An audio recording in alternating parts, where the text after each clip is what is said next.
Actions speak louder than words. Yes.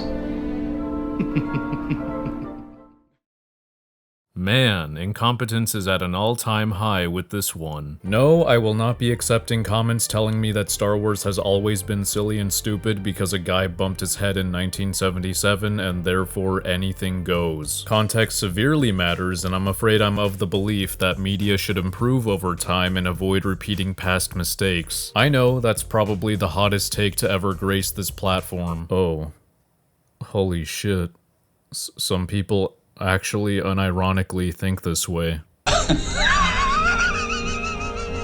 Truth is, people like this have this idea that a character making a stupid or goofy decision in a serious situation that insults their intelligence and or influences the plot has the same gravitas as a crew member accidentally making his way into the background of a shot. As if this space camel farting now makes it okay for a main character's brain cells to be eviscerated from existence. An Obi-Wan show that takes place 10 years after Revenge of the Sith, huh? Should be a great character study. A small-scale story that focuses on Kenobi's psyche and main objective. Perhaps we'll see a routine involving meditation, that training Yoda talked about, and staying in shape, while carrying the burden of his PTSD. And of course, a low-stakes plot that keeps him on Tatooine and doesn't retcon anything from the other films.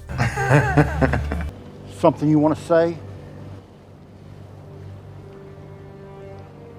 I watched someone call Kenobi a gutless coward in the review for holding back from helping his coworker who's being paid unfairly. If they think he should have helped using the Force, then they've forgotten he's trying to conceal his Jedi identity. Apparently, stories of Jedis showing compassion spread like wildfire, so Kenobi shouldn't risk having this guy possibly telling others about him or end up getting interrogated by the Inquisitors. Tell me where the Jedi— The only place he should be using the Force is in his cave. Unfortunately, the show completely forgets Kenobi needs to conceal his status as best he can later, so count your blessings. And yeah, Kenobi is something of a gutless coward in this show, but this is not one of the examples. Another reason he shouldn't be using the Force here is because he can't really. We find out later that he hasn't done shit to train and can barely do as much as Force pull, but I'll get to that in due time. There's this neat little system that Kenobi set up that alerts him if someone's in his cave before he enters, showing he took at least one security precaution. Maybe this gives him a chance at recovering his lightsaber from a nearby hiding spot so he can defend himself, but I'll get to where that hiding spot is in due time. I thought I saw you in town, but I wasn't sure.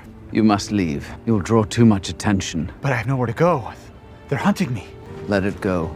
My guy, shouldn't you be concerned that the Inquisitors are getting close and bring Nari with you to your cave while you still can? Stay hidden. Go back to the town. Oh, you're going to tell him yourself to go to town despite saying he should stay hidden. What is this dumbass advice? Go to town while the Inquisitors are still searching there. Okay, if they do find him there, they might just torture him into giving up any information he has on other Jedi. Prepare him for interrogation. Which would include the fact that you're in this vicinity. Well, maybe Kenobi's just hoping that he's able to hold his own and keep it in. Though that's still a huge gamble since Kenobi doesn't know this guy or how strong he is. Good thing there isn't a Force power that can simply rip detailed information right out of people's head. Or this would be even worse. Oh, I know Kenobi's reasoning is that Nari will draw too much attention, but what does that even mean? If Nari simply camps out at his cave until the Inquisitors leave, he won't draw any attention, and can return to town after. Kenobi is returning to his cave at this moment, and if he thinks Nari should not come with him because he's currently being watched or followed, then he's fucked regardless because the Inquisitors are definitely going to check out the mystery man Nari just met up with in the middle of nowhere. If they were smart, of course. Bringing Nari with him will make no broader difference, there's only the possible benefit of keeping him safe. And if you're going to tell me the Inquisitors will never stop searching this area because they already know Nari is here, you're forgetting they leave sometimes, and there's no indication they blocked nor have troopers checking the transports or ships going in and out of town, which Nari could have taken at any moment now that he knows they found him. So they would consider the possibility that he left the town or planet after a long period of inactivity. So, with all that in mind, there's a good chance Kenobi just blew his own cover by not helping Nari. Good job. The time of the Jedi is over.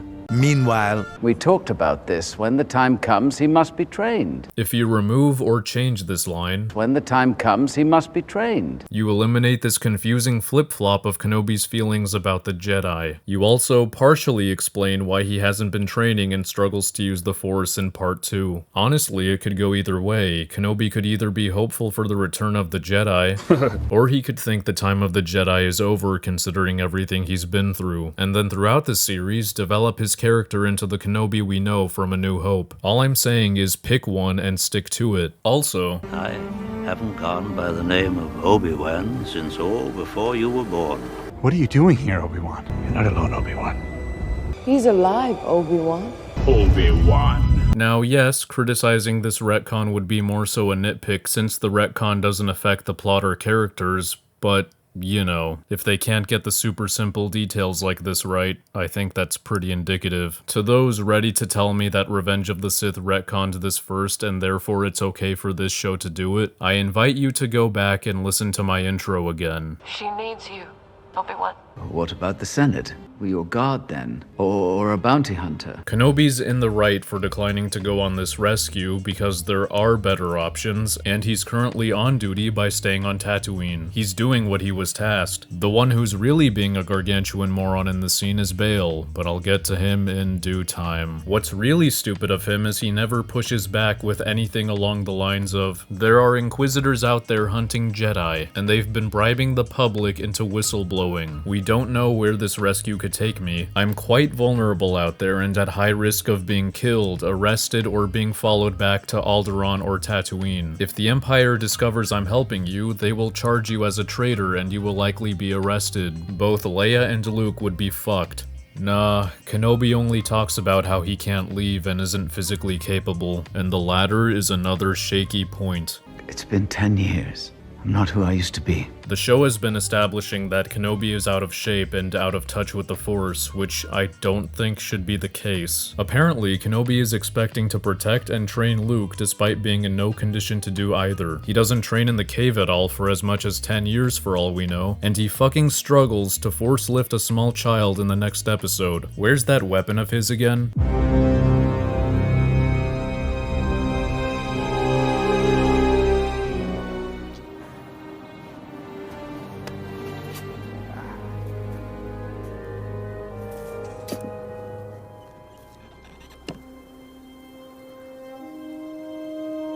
In the middle of buttfuck nowhere. He has to travel all the way here, then all the way back and to the farm if the Empire or the Inquisitors ever explore it. Hopefully Owen and Beru can defend themselves for an hour or two until Kenobi makes it there.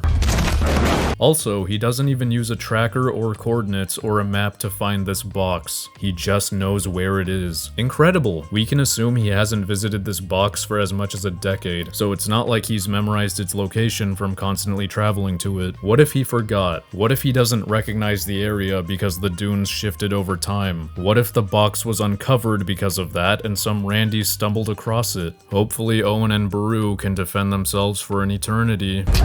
Where would I hide the lightsabers? If it must be in the sand, it'd be more like here. You know, where he can fucking access them in a more timely manner in case of an emergency. Anyway, after Kenobi refuses the rescue on the call, Bail comes to his cave and convinces him. It is in character for Kenobi to step in to help when there is absolutely no other choice. The problem is I think the likely downsides to this rescue far outweigh the positives if this show planned to make a lick of sense. And the circumstances to put him in this position are fundamentally broken to the point where it's impossible for there to be no other choices that are significantly better, and I'll elaborate more on that when I get to Bail and Reva.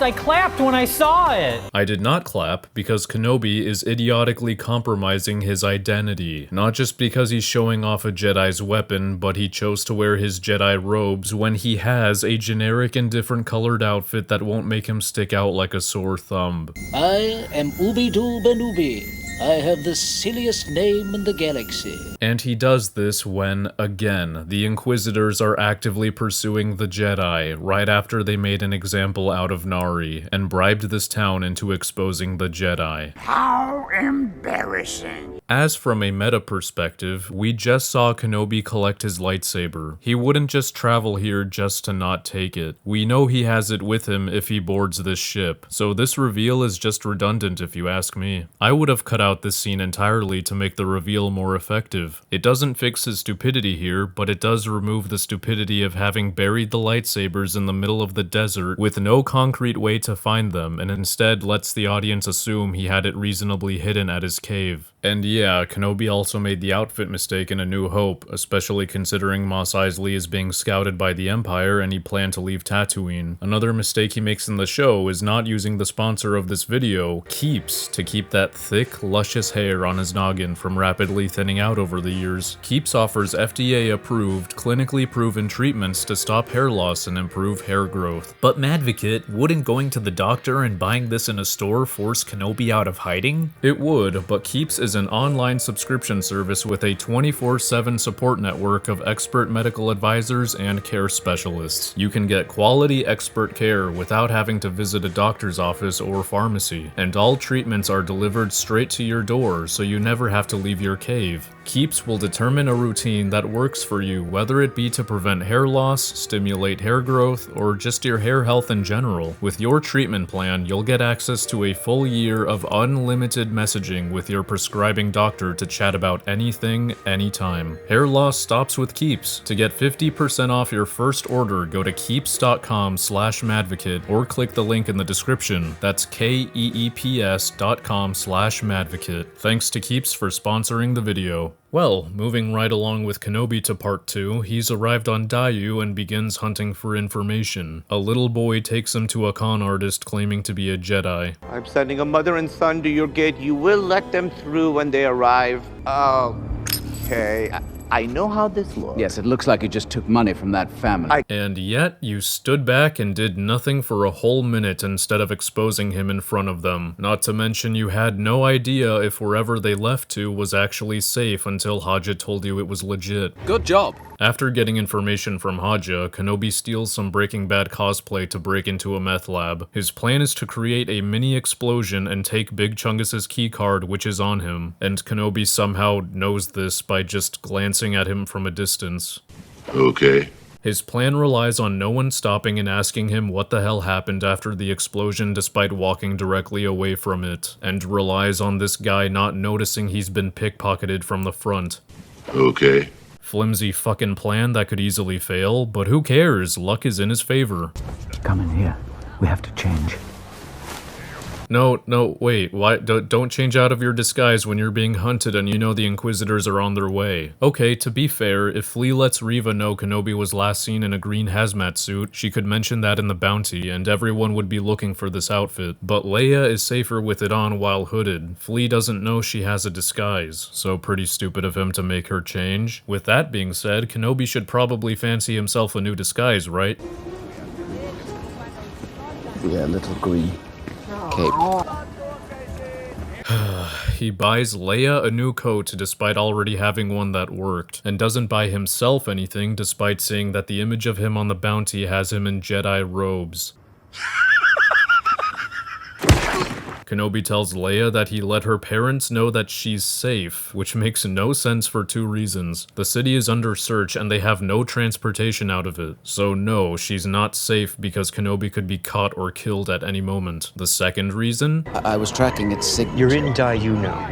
All signals in or out are blocked. So either the writers kinda forgot they wrote this a few pages ago, or Kenobi is lying to Leia for no apparent reason. He might be lying actually because he follows up with, "We'll be back in the palace, back to normal by nightfall." What the? You don't know that. You have no transport ready to take you back to Alderaan. Wait, there's actually confirmation that he is lying. In episode 5, Bail sends him a message saying they haven't communicated at all yet. This is insane. I don't know if this was supposed to cheer her up, but Kenobi will literally just look like a fire to her when that doesn't happen. Kenobi is incapable of turning off the bounty notification on this device despite having one of his own and fumbles around with it for 10 seconds, long enough for Leia to come over and see it's him. Why is there a picture of you? Because I'm a Jedi and the Jedi are illegal. Someone must have spotted me. How do you not know this, by the way? Why is there a picture of you? You did lie. This is what initiates this brain-dead chase scene. Leia! No! Can we see that again? Leia! No! Acting. Since the show needs this chase scene between a man and a child a third of his height, they had Kenobi linger for a second as she started running away to increase the distance between them. And despite that distance only being like 3 meters, along with Leia taking the tiniest steps, she somehow teleports further away from him. The only way this could have happened is if Kenobi was fucking tiptoeing after her. It's her. It's the girl. Just tell us where he is. Kenobi, without hesitation, murders some Randy for grabbing Leia and demanding information. Make of that what you will, but I am pointing it out because That's a surprise tool that can help us later. Leia! No! Leia, wait! Leave me alone! good god, the direction and editing are not even trying in the slightest to mask the sheer embarrassment on screen. Kenobi begins running towards Leia in this shot, and they are about to collide, when it suddenly cuts to a bird's eye view where he is now fully stopped and has to begin running a second time. I imagine Ewan McGregor was instructed to never fully extend his arms when reaching for Leia, because otherwise he would successfully grab her and we can't have that happen. Also, what the fuck are you doing pointing the gun at her, you fucking idiot? Leia! No! Leia, wait! Leave me alone! Stop!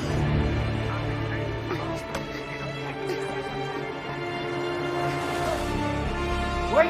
Kenobi, despite being a couple meters away seconds ago, is now nowhere to be seen behind Leia. I feel like I'm saying the word despite a lot. Was there a fucking funeral for continuity and I wasn't notified? How does this guy intend to protect and train Luke again? Lord Vader will be pleased. You didn't know. Anakin Skywalker is alive. Kenobi, somehow, for 10 years, didn't know Anakin was alive this whole time, even though he fucking knows his new name is Darth Vader. You have done well, my new apprentice. Now, Lord Vader. The boy you trained, gone he is, consumed by Darth Vader. There is no way the entire galaxy isn't aware that the second in command of the Empire, the leader of the Inquisitors, the Emperor's right-hand man, is Darth Vader. If he kinda didn't know because he's living under a rock, then Bale would have definitely told him about this. This reveal does not work. How embarrassing. Master, are you there, Master? He's coming, Master. At least Kenobi's been trying to reach out to Qui-Gon, so it's not like he's forgotten him. Of course, the showrunners would never forget about him, as he is prime opportunity for a juicy cameo that'll have fans' jaws to the floor when the time comes. They'll just forget about his history and the implications the cameo will have. Upon arriving at Mapuzo, there are two interesting character moments for Kenobi that should have been the focus of the show. One being his relationship with the Force, and the second being his fear of running into Vader at any corner he turns. The Force. What does it feel like? How does it feel when you turn on the light? I feel safe. Yes, it feels like that.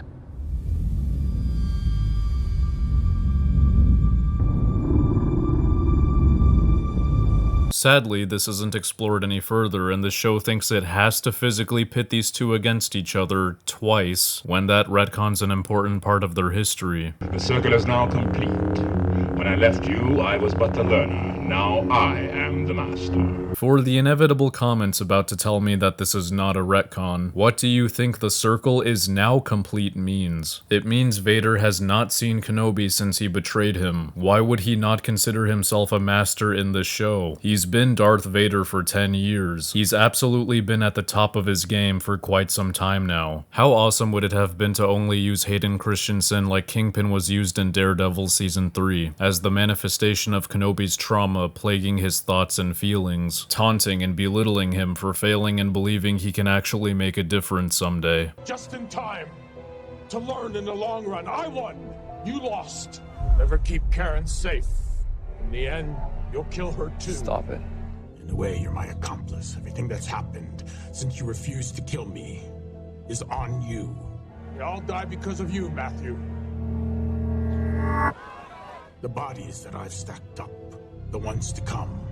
I wonder who's next. I'm going to kill everyone you love. There's nothing you can do about it. You were born from nothing. You remain nothing. Would have made a great tool for introspection, and that way you can actually use Hayden Christensen's face throughout most of it, since this is how Kenobi remembers him and they can actually talk to each other. You could even have limbless, scorched Vader sprinkled in there when his thoughts get horrifically intrusive. Instead, we got this bullshit. A Jedi's goal is to defend life, not take it. I'm sorry, what are you two training for here then? Isn't it to fight the Sith? Isn't it to unarm them or kill them if you have to?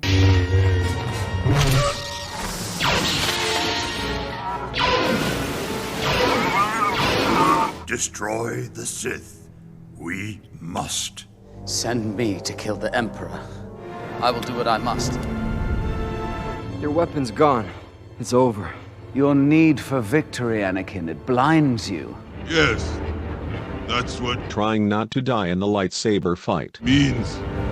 Anyway, upon exiting the transport, Kenobi and Leia begin walking a path to the coordinates given to him by Hadja. As soon as they get to the meetup point, Kenobi throws a hissy fit. This is it. This is where he told us to come to. Maybe they're just late? Maybe it was a lie. We don't know if maybe... No one is coming here, Leia. Motherfucker can't even wait 5 minutes. Kenobi knows this terrain is Empire controlled. He said it himself. It wasn't always like this here.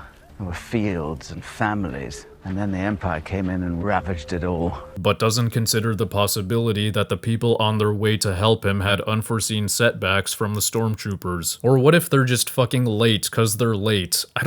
Whatever, right? This is a nitpick, right? It's not like his irrational impatience is going to lead to contrived tension and put him in a couple life or death situations shortly after this. What are you doing? Maybe they can give us a ride to the spaceport. Leia? Kenobi is still incapable of running up to and grabbing Leia when she does things he doesn't want her to, like getting the attention of a driver who's likely Empire affiliated. But it's not safe. So grab her, you wet noodle.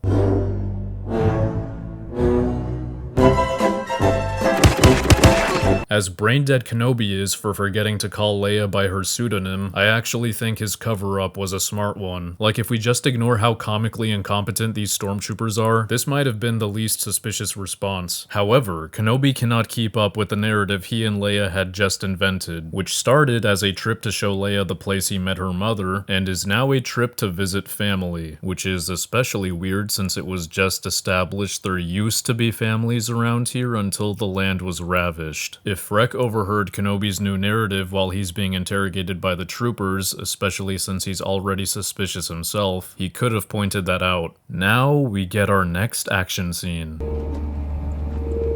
I said raise your head.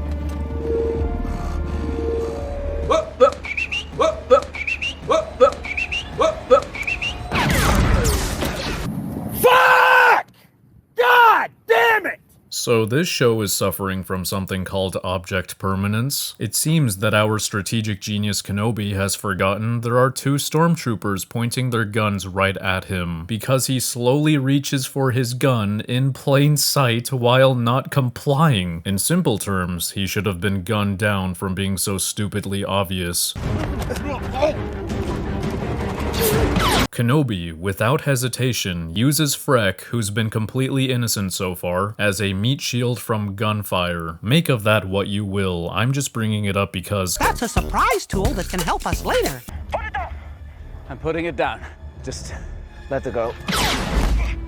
Come Kenobi, without hesitation, completely risks blowing Leia's face off to nail this one trooper. Make of that what you will. I'm bringing it up because that's a surprise tool that can help us later. Keep in mind, he's not holding the gun still and aiming where he wants to shoot. He swings the gun around and then shoots. And this is coming from the guy who hates blasters and has barely had any experience with them throughout his entire life. But why should we worry about anything cataclysmic happening to these two when we know they're alive and in one piece next time they appear? The plot armor is definitely strong with this one. Kenobi somehow didn't see this Imperial transport coming towards him from a mile away and only sees it when it's about to come into frame. Once again, things just don't exist if they're off-screen. These stormtroopers tell Kenobi to get down, so naturally he does, while pointing his gun at them. Hello?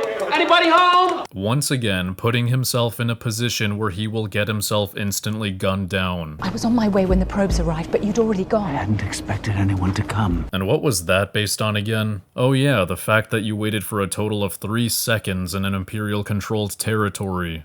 Actions speak louder than words. Yes, they do, ma'am. So when I first watched the first few episodes of this show, I figured I could easily make a video on it because of how astonishingly amateur the writing is, and to spite Barry. But the more I experienced the show, the more grim that idea began to sound, because I started to think, I feel like I'm going to be reviewing a baby show, like I might as well be reviewing Cocomelon. And this is coming from the guy who made a video on the LEGO Holiday Special with no hesitation. And I think the moment Vader shows up in this town till the end of the episode is a perfect illustration of why it feels like toddler entertainment, and why explaining what's happening feels like I'm teaching a baby to fit the blocks in the correct shaped hole. So when Vader shows up, Kenobi begins having a stroke. He makes Leia go through the passage with the helpful lady, and goes to the window to stare outside for an absurd amount of time. Why does he do this? He does this because he sensed Vader was close by and it terrified him.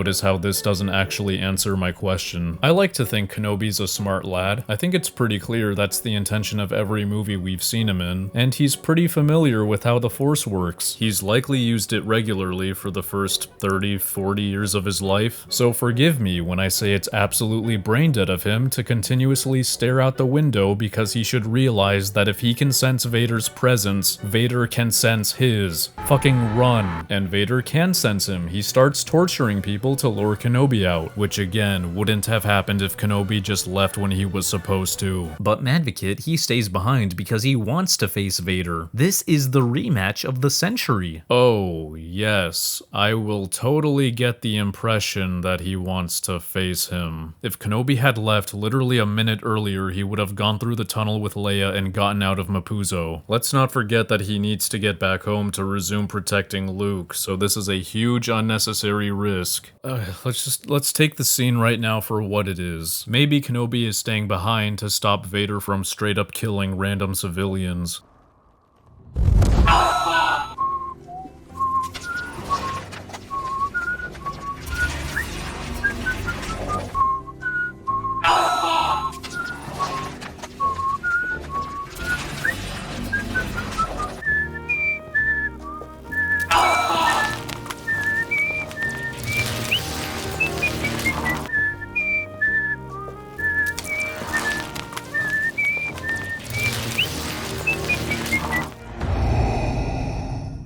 So he stayed behind to do nothing.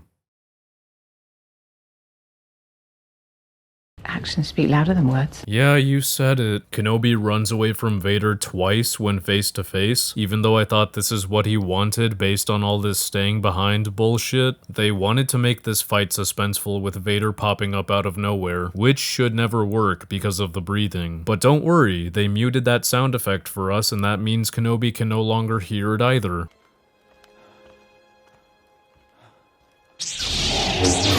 It's very weird that Kenobi can't do anything when being force restrained, because it puts every lightsaber battle into question, being that whichever force user gets a grip first is instantly the winner. This makes sense to use against a non-force user, but you'd think another force user could break themselves out. And for the rotten cherry on top of this sewage sludge of an episode, Kenobi has super durability.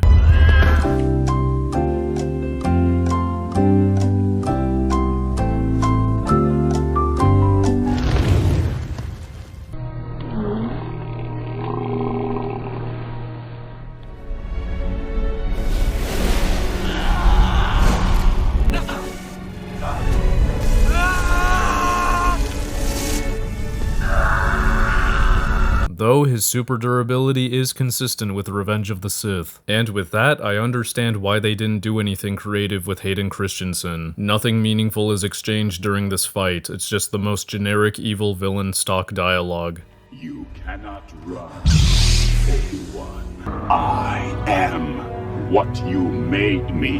The years have made you weak. You should have killed me when you had the chance. Now you will suffer, Obi-Wan. And they really want you to think it's powerful by having Kenobi get PTSD flashbacks to them. The fight itself wasn't even cool. Kathleen Kennedy deadass called this the rematch of the century.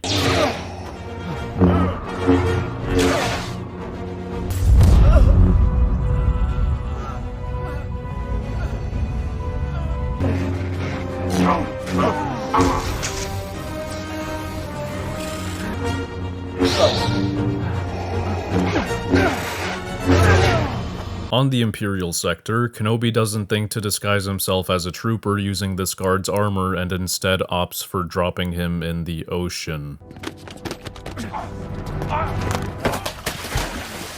And he only choked the guard out for a couple seconds, meaning he's definitely not unconscious. He will just swim right back up through the hole. That is, if this show didn't treat people's lungs as if they were the size of a bean and made them instantly die as soon as they're underwater. It's becoming clear they're trying to avoid dressing Kenobi in anything but his robes during his adventures, since it wouldn't be part of his iconic outfit. You know, the first time I think I saw either of them in costume, you just really have that moment where you're like, you know, Jesus, this is Obi-Wan Kenobi standing in front of me. Kenobi uses a force distraction, making this the first time he uses it chronologically on screen, and the first smart decision he's made since his cover-up back on Mapuzo. Using this move doesn't break anything world-building or lore-wise, so good job. After closing the door to block off these troopers, Kenobi just stands there and watches them trying to open it, instead of running away, nor does he hear the glass cracking and the water pissing somehow. He's gotta be told by Leia to run away. But we need him to stay behind so he can stand there and hold the glass together, and we can sit on the edge of our seats wondering if his clothes will get wet at all.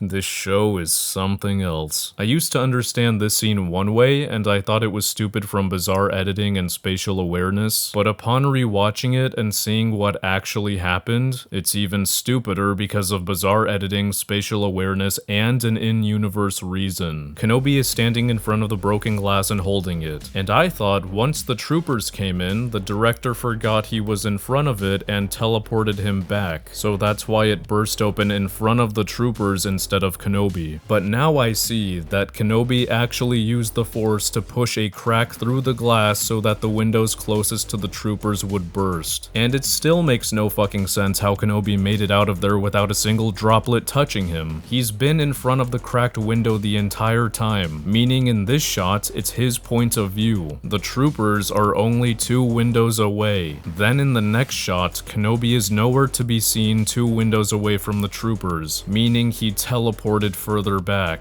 And there is no longer a crack running through the windows for the water to be able to burst through next to the troopers in the first place. Not only should Kenobi have been shot to death, but he should have drowned with these guys. I'm getting secondhand embarrassment from how poorly this scene was put together, holy shit. If you thought that was a doozy, here comes the infamous circus scene. No, not that one. not that either. What's your name, stud? Vincent! Adult man? What? No. I'm looking to buy a fine automobile from him. I just don't trust anybody like that. I'm ready to buy right now. Open that button. You want to see my genitals? That's not okay. No.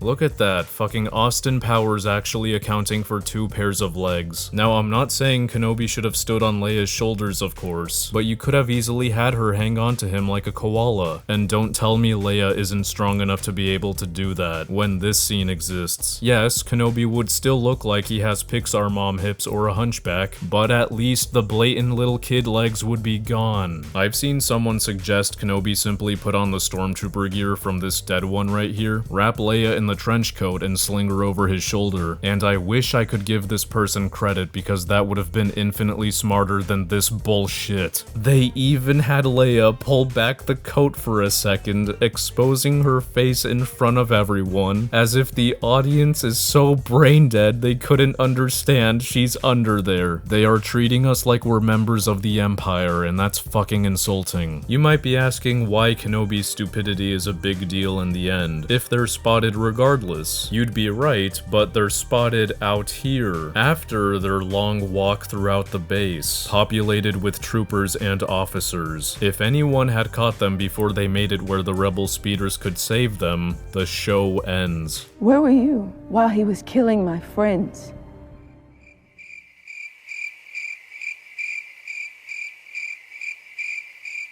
Why didn't you stop him? Why didn't you save us?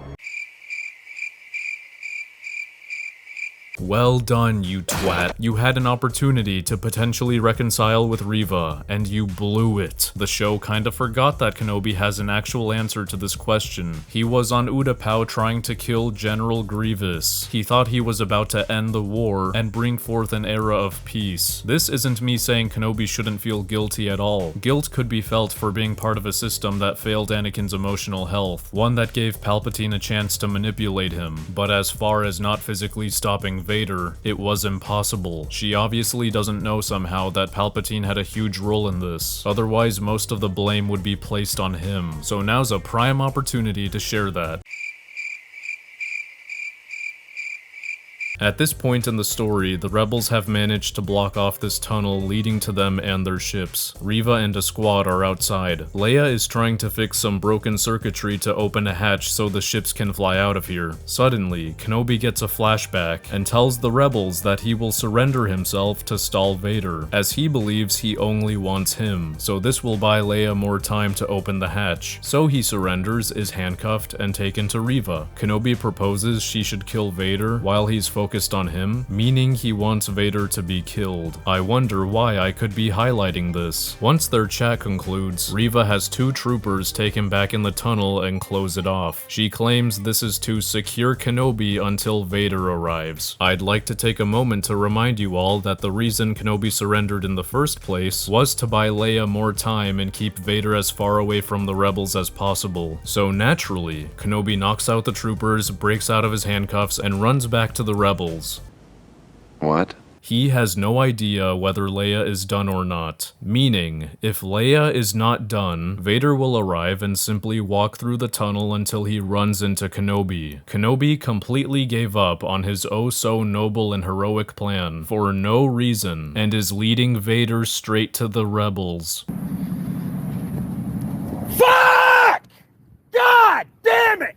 If his real plan was to try to convince Reva to help him and return to the rebels if she refuses, then his plan entirely hinges on Reva making the idiotic decision of locking him up in the tunnel with all of 2 stormtroopers instead of just keeping him out here with her and the whole squad. Why on earth would he even expect her to do this? This is so beyond stupid that no one would ever think this is a possibility. If Reva kept Kenobi here, the show ends. The plan also hinges on Vader not arriving before the time he does. If he had arrived at any point between the time Kenobi surrenders and when these doors close, the show ends. Can we see the moment Kenobi breaks out of his handcuffs?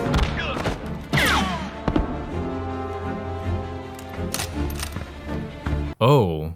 He was already free before he punched one trooper in the face and shot the other. So he didn't knock both of them out first and take the key to unlock himself. The director just straight up forgot Kenobi was handcuffed.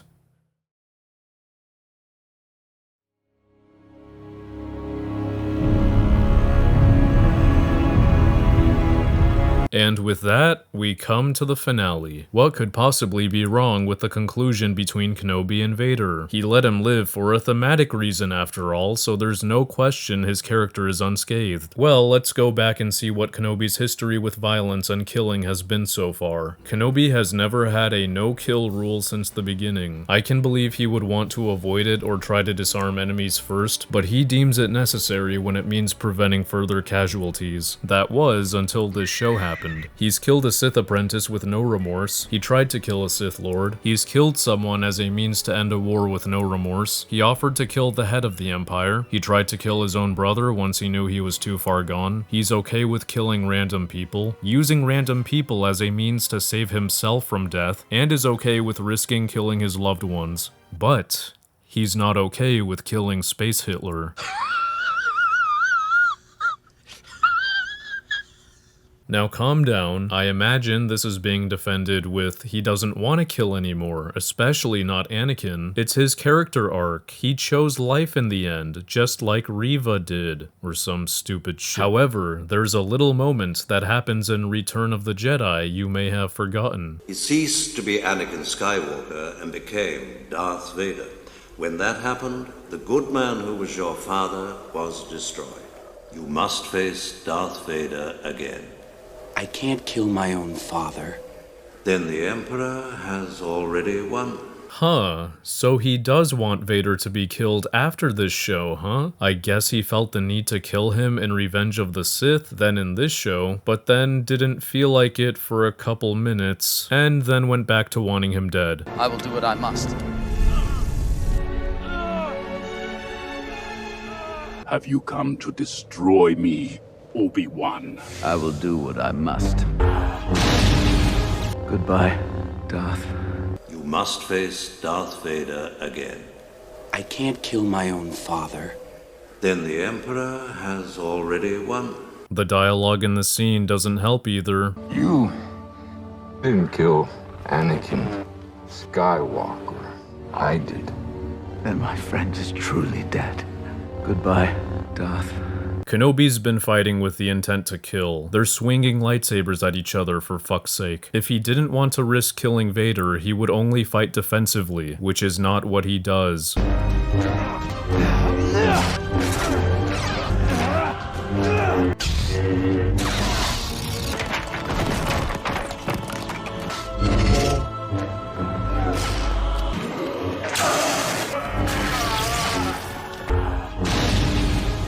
He damages his chest plate, damages his respiratory machine, and busts his helmet open. He has no idea how this works. He doesn't know if Vader can survive without them. In fact, he should be freaking out and getting him help if he genuinely doesn't want to kill him. Then there is an acknowledgement and acceptance that the person before him is not Anakin. It's a Sith Lord who's been terrorizing the galaxy with an iron fist for the past decade. And for some reason, Kenobi doesn't deem it necessary to kill him, or dismember him again and take him as a prisoner on his ship. He's giving Vader permission to continue committing atrocities across the galaxy. Excellent character writing, definitely not an assassination. And to those clamoring, Madvocate kinda forgot that Vader is alive and well in the OT, so Kenobi obviously can't kill him or capture him. Hey, did you know that they didn't have to write this scene into the show? In fact, they didn't have to make these two interact with each other ever. We're at the point where it would have been more acceptable if there was suddenly a planet-destroying earthquake that created a canyon separating them and forced them to get on their ships and flee. Because at least then, Kenobi wouldn't have the chance to kill or dismember Vader. He has super durability, by the way. Well, if our lead character is an old man and a fool! Then what about our second lead?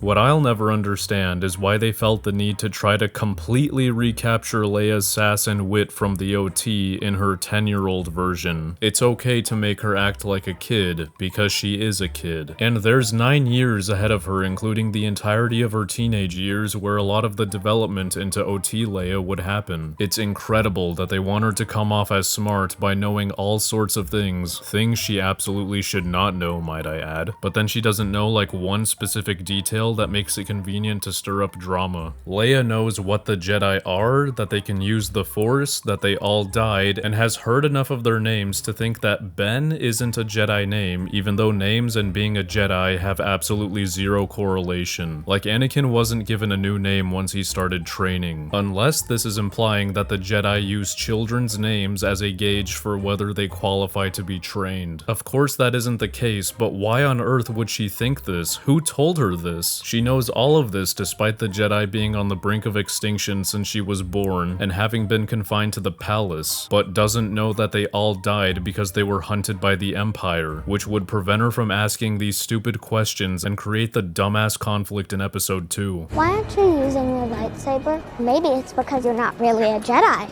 I read that Jedi can make things float. Make me float. I want to float. Why is there a picture of you? And yes, a gentle reminder that the public is aware that the Empire hunts down the Jedi. You know what we do? You hunt Jedi. Leia is smart enough to figure out that she was used as bait to draw out Kenobi, but stupid enough to think he's the real kidnapper when he literally broke her out of her cell and is allowing her to walk around. Stupid enough to think she can cross this massive gap by simply jumping. Also, there's no way she single-handedly grasped this cable with her momentum from falling. She is dead. All of this was done to force Kenobi into using the Force to prove that he is a Jedi, when she should already know they're illegal and that's the reason why he's on the bounty and has kept his powers to himself. From a meta perspective, there's no fear of death again because if you've seen A New Hope, which is everyone watching this show, you already know the fate of this character. Since I met you, I've been chased, shot at, I almost fell to my death, and now there are inquisiting people after us. If somebody is offering us help, I think we should take it. Bruh, since you met Flea, you've been chased, kidnapped, tied up, and had Lola destroyed. And yet you were hesitant to let Kenobi help you and you ran away later. Kids are stupid. It's hilarious she thinks almost falling to her death was Kenobi's fault when she failed to understand basic physics and chose to pull the trigger on that one. But yeah, the show wants me to believe she's a strategic genius. You're scared of him, your father. You want him to like you, so you repeat what he says. You've never made one decision for yourself in your entire life, and you never will. You think the less you say, the less you give away. But really, it's the opposite. Leia is smart enough to fake a friendly attitude and lie to Freck, but stupid enough to intentionally drop her sad demeanor for a painfully obvious, I'm not lying because I'm super serious and stuck up attitude. I don't know anything about a path.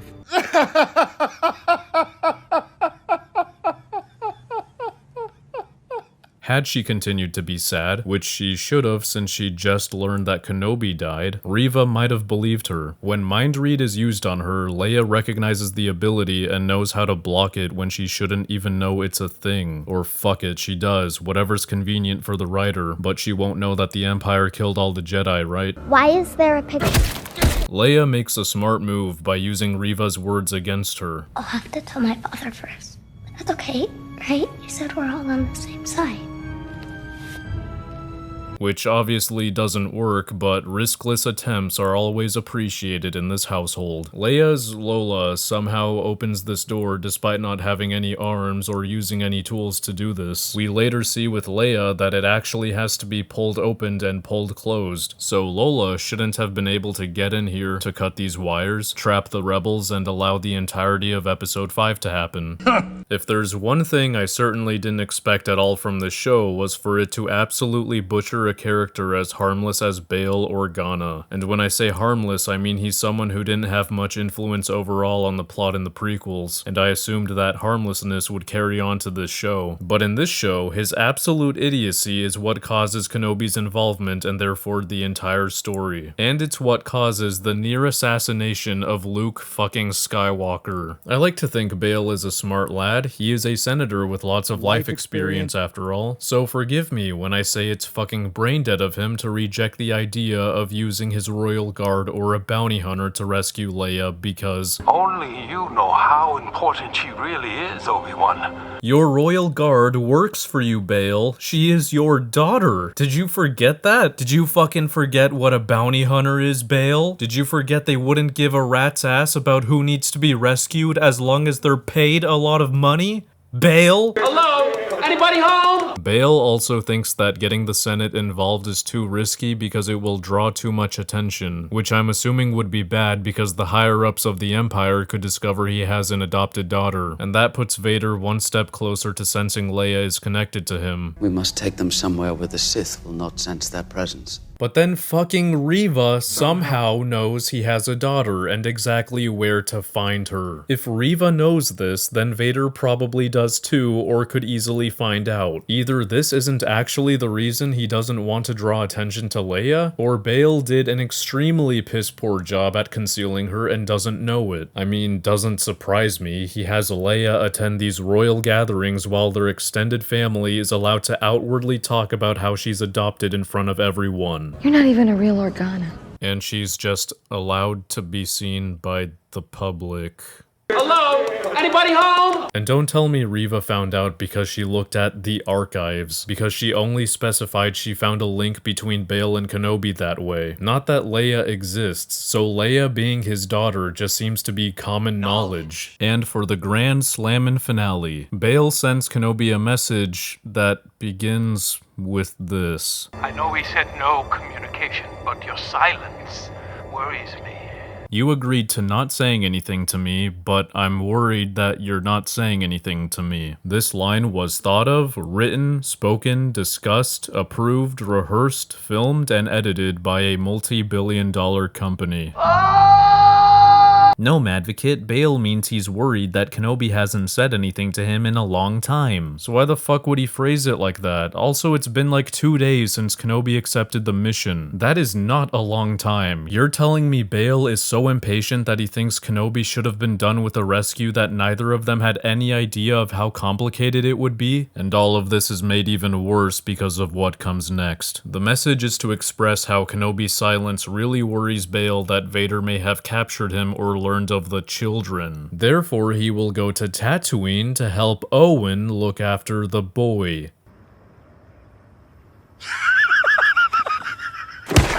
I don't think it's necessary to explain why Bale has reached unknown levels of raw dumb fuckery, but someone's commented that this is not the rest of the Iron Spider, so there's bound to be someone who says, he's just telling Kenobi he's gonna take action, what's the problem? So, here we have Bale and Kenobi. Bale and Kenobi both have little communication devices they use to call and message each other. These little devices are like cell phones. People tend to put them in their pockets. We know Kenobi does this. That means wherever Kenobi goes, his cell phone goes with him because it's in his pocket. Bale is sus that Kenobi hasn't called him in a long time because he might have been captured by Vader. If Kenobi was captured by Vader, that probably means Kenobi's cell phone is now in Vader's hands because smart captors usually take out everything in a person's pockets, and Kenobi keeps his cell phone in his pocket. So Bale decides to send a message to Kenobi's phone that he thinks might be in Vader's hands, confirming they are working together, confirming Kenobi was living on Tatooine, confirming Kenobi was keeping in touch with Vader's stepbrother, and revealing Vader's stepbrother has a boy of importance.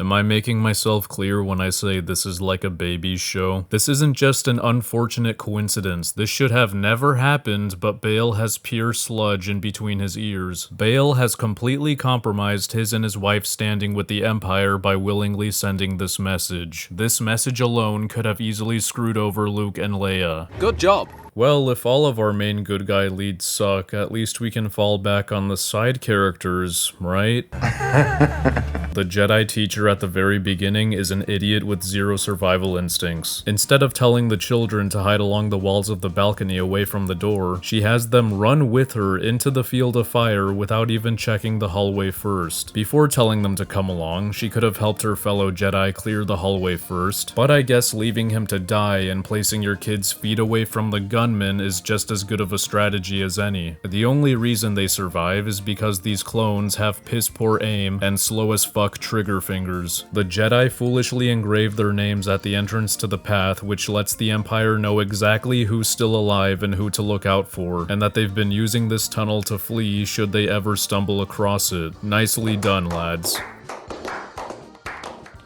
In a post-Order 66 world, Haja willingly pretends to be a Jedi wearing Jedi robes with his own brick and mortar, and has a kid going around telling the public he's a Jedi helping people. In a world where Jedi rumors spread like wildfire, this is absolutely moronic and he should be dead. Once finding Kenobi, Haja shoots a bounty hunter in plain sight, which should have gotten him and Kenobi killed.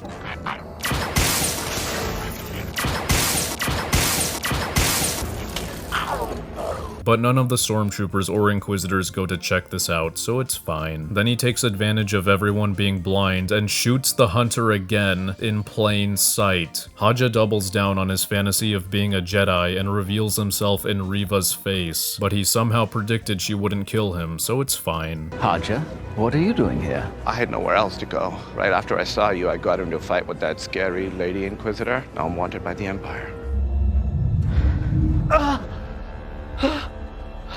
Yeah, no one gives a shit about you, I'm sorry. And you just put yourself in actual danger by joining the rebels, so well done. More people! Move, let's go! What the fuck are you doing, show? Move, let's go! Why? Why is this happening to me? Why? I initially thought Haja dropped the holoprojector without noticing because I wanted to give him the benefit of the doubt, but you actually made it clear he knows he dropped it and had him decide to leave behind what is essentially Kenobi's cell phone. God, forgive me. Please stop making your characters the most brain-dead chuckle fucks on purpose. All you had to do was cut out the second where Haja looks back, and you would have significantly improved this character. But no, it's canon that he inhales Sharpies and eats his own boogers. And don't you dare tell me he didn't have time to pick it up. Look at these people in the background who have yet to start walking to the ship, including Kenobi. How about the helpful lady? She'll make a good fighter one day. Yes, I think you might be right. Way too on the nose. Did not like that. I'd say she was mostly competent throughout, like, episodes 3 and 4. Of course, everything works out for her because the Empire is just as intelligent as Hydra, the 10 Rings, the Red Room, and the Illuminati. She slapped 2 troopers around, really lucky that they were made of styrofoam and forgot they had guns. They gave her some deep-sounding lines, I guess, one of them being a theme that I've been using against the show. Actions speak louder than words. A little bit of history and a sacrifice complete with slow motion. She was actually the one who told Kenobi to attempt this joke and didn't suggest any better ideas. Put this on.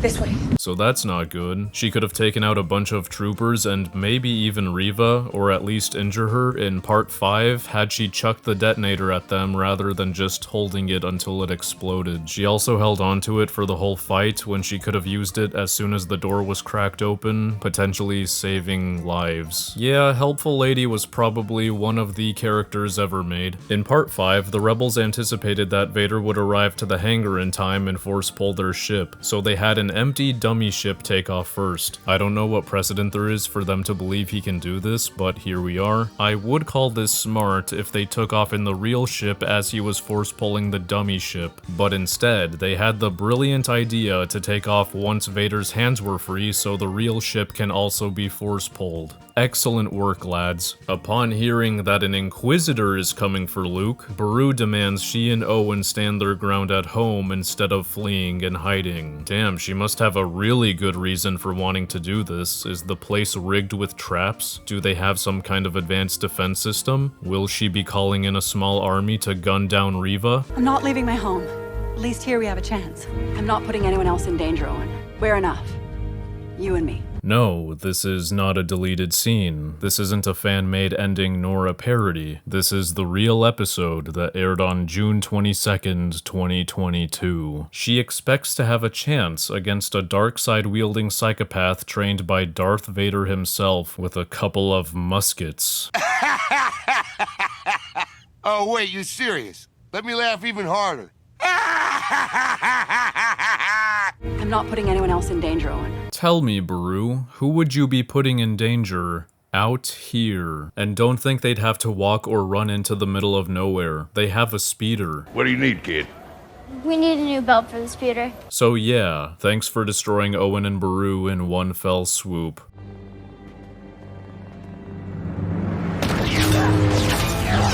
Motherfucker, is this not a scope? Why aren't you looking through it, you piece of shit? You actually could have headshotted Reva right then and there, but fuck it, go ahead and eyeball it while jutting your gun forward as you shoot. I'm sure the laser will travel in the correct direction and totally not give away your position. Check out the last shot of Beru before the scene cuts to Kenobi versus Vader. Now check out the first shot of Beru afterwards. I'll play him side by side. Notice anything missing? Because Reva has only been dealing with Owen directly, and there is no indication she fought Beru and disarmed her, this means Beru decided to drop her gun in between scenes and thought it would be better to slap Reva in the face.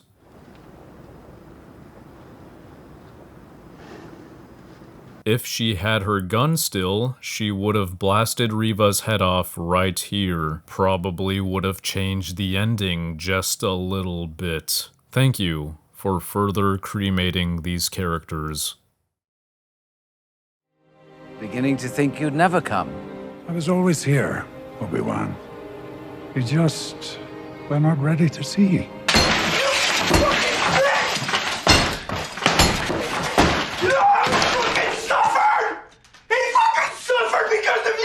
Qui-Gon Jinn was assassinated, as expected by this point. I guess Yoda taught Kenobi how to commune with him, then he just peaced out one day, and never returned for some reason. What a good master he is, what a good guy you are. I spoke to Deborah a number of months ago, and she told me that Ewan was going to do this series, and Deborah, just something towards the end, where Obi-Wan has gone through some journey, and he's reaching out for help.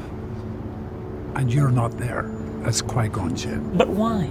And then he sees you. And I thought, yeah, I'm on board. I'm definitely on board with that. Well, if all of our Goodmen characters suck, we still have the bad guys, right? They have to go above and beyond with their intelligence and consistency and totally make sense to make this a 9.5 out of 10 show, right, Barry?